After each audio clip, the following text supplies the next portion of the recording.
What's going on, everybody? Welcome back to the channel. Hope all's good wherever you are. In this video, we're taking a look at Matt Walsh at a Young America Foundation event debating an activist. Let's get into it. I'm going to preface my question by stating that there's currently 5.6 million intersex Americans, which are people who are biologically not considered female or male because they have incorrect chromosomes during their process of being born. So my question is, why do you personally not support gender-affirming care when a majority of those who are seeking gender-affirming care are intersex individuals, considering that there are double the amount of intersex people that are Americans and adults than there are trans people? And why are you fueling the rights ideology of this trans panic when considering that this healthcare that isn't even really for trans people, they just happen to use it, is more for other issues? And by doing so, you're limiting people who are suffering to get those actual treatments that they need. Okay, so let's just go through a couple points here. First of all, you're saying that the so-called gender-affirming care is not for trans people. So just for the sake of argument, what if I said, okay, I agree with everything you said, gender-affirming care should be available for intersex people, but not trans. Can we agree on that then? Yeah, I would agree, but the laws that you're supporting don't. That's why I'm asking the question. That's actually not accurate. Have you looked at the legislation? Yeah, can I respond to you really quick? Well, let me finish asking my question. What specific law would prevent someone with a genetic anomaly or a deformity from seeking some kind of medical care or plastic surgery? So currently, one of the ways to fix intersex issues that you find down the line, which is currently typically infertility for men, erectile dysfunction, when you figure it out when you're about a teenager, you have to start doing hormone therapy and hormone blockers, both of which are banned under multiple, including the one that I'm specifically referencing, and it's the Kentucky proposed state law, would make sure that intersex individuals would not have access to those, as it's considered under the umbrella of gender-affirming care, because technically it is affirming their gender, as they don't have a strictly male or female genitals or a reproductive system. Okay.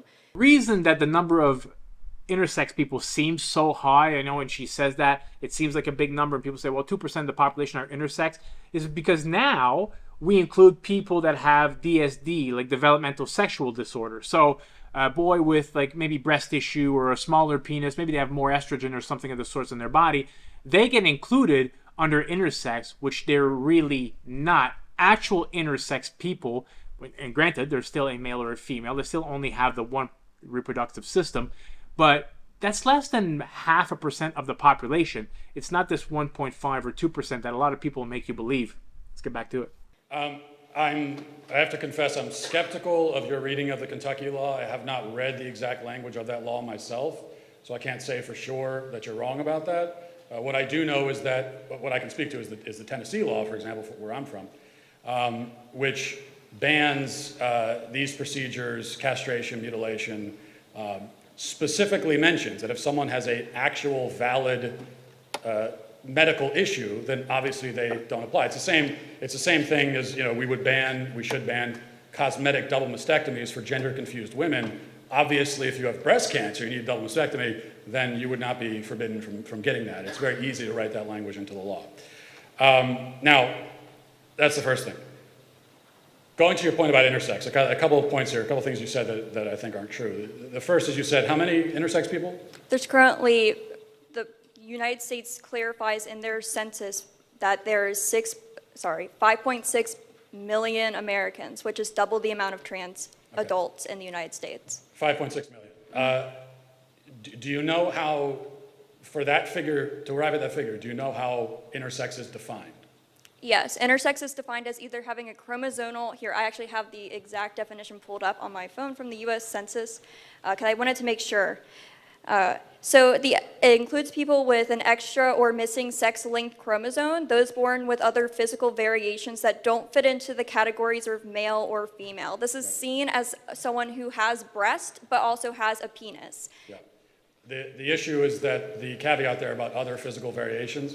So one thing that you should be aware of is that the actual number of intersex people has been, over the years, drastically inflated. And one thing that they've done is they've included, for example, a male who has an abnormally small penis size, for example, can be included as intersex under current definitions of the term. So what they're doing is they're taking people to sort of inflate the number of intersex people. They're taking people who their biological sex is very clear, but there might be some variances in their body, and then they're saying, well, that's intersex too. And I think the reason that they're doing that is, well, it kind of goes right to this conversation now, that the existence of intersex people is judged as very convenient for trans people in the LGBT movement. It's why they've included intersex in the pride flag, even though by your own accounting, intersex has nothing to do with gay pride, trans, got nothing to do with it. It is a genetic anomaly, it is a physical deformity, it's a defect, it's a disease, whatever words you want to use. That's what it is. It's got nothing to do with any of that. So there is a concerted effort to inflate those numbers because they find them useful. They do find them useful because gender-affirming care is a billion-dollar industry. I mean, you could look this up. The amount of money medical professionals make by even therapists. You would think somebody would have to go to therapy properly before they can do any of these procedures. I don't care how old you are. Even if you're 25-year-old, you shouldn't be allowed to just chop off body parts unless you go see a doctor. Like, they should, get some care first. But these doctors make so much money that they just push these people into the system to get their body parts chopped off, and they affirm them. Oh yeah, you're Joe, you're really a woman. Go, get your dick chopped off. And this is why you see a lot of people later in life detransitioning. They were pushed to this by medical professionals, by doctor, by this community. But this is why these numbers are important for them to be inflated, because if you just left it to intersex people, a lot of these places, these affirmation clinics, these clinics that do this, they just wouldn't be around. They wouldn't have enough people to actually do these surgeries on. So you would just have to go to a regular hospital, and they would know, all right, you're intersex. It's a genetic anomaly. And then they would do the surgery. It wouldn't be just by your choice. So that's why. They make a lot of money with these things. Last point. It's not that intersex people are not their own sex. Okay, you said that they wouldn't count as male or female. That's not correct. There are only males and females in the human species. There is no third sex. No biologist worth his salt would recognize any third human sex. It can't be defined, it can't be named. An intersex individual is a man or a woman whose biological sex, for this small minority of people, is harder to determine because of genetic anomalies that may affect, for example, their sex organs. But they're still male or female. Okay, there are only male or female gametes, ova or sperm. That's all that there are. There are no other options. You see what I'm saying? Yeah, can I ask a follow-up question really quick then? Sure. Someone said no, but I'm going to say yes. Okay. So, you said that it's either male or female. It's just harder in determining what it is. But in this time frame, would you say that there is technically a fluid system of what could be considered male and what could be considered female, such as with real-life examples, people who do have breasts that look like female breasts, but they do have a penis? Would you say that that is a man? There's a very good system for determining if there's a male or female, and it's right almost every time. I mean, it's right 99.9% of the time. It's only for a small minority of genetic anomalies that there's any kind of issue at all. Now, you just gave the example of someone with breasts and a penis. Well, again, you're taking a hypothetical person. I would need an actual individual, and depending on how they look, that shows how deep we sort of have to go to figure out what their actual biological sex is. But, I will say that a male who develops breasts is obviously still a male. The last point I'll make about this is that another way of looking at it, there's no third sex, right? And the way that we know that is because there is no category of person who has the reproductive capacities of both male and female.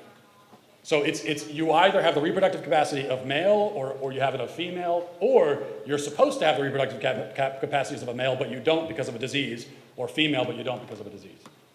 A third sex category, I suppose, would be someone who has both reproductive capacities. If you were to find somebody like that, well, now you have identified a true third sex individual, someone who does not fall under the category of either male or female. That sort of human being has never existed on the planet and never will exist and can't exist because there are only males and females. All right, thank you. I'll give it to this young lady. She did have like a legit question, and she didn't seem too delusional. She was respectful, and so was the crowd. They were very respectful there. I like that.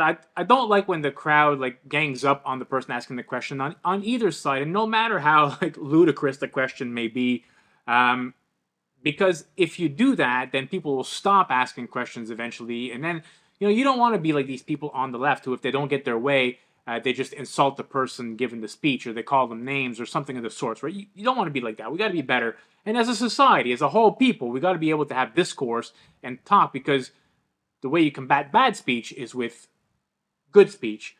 That was another, good clip. Matt Walsh, all his links will be in the description down below. I'll put the links to Young America as well, the people that put on these events. Subscribe to the channel, leave a thumbs up. Catch you all in the next video. Peace out, everybody.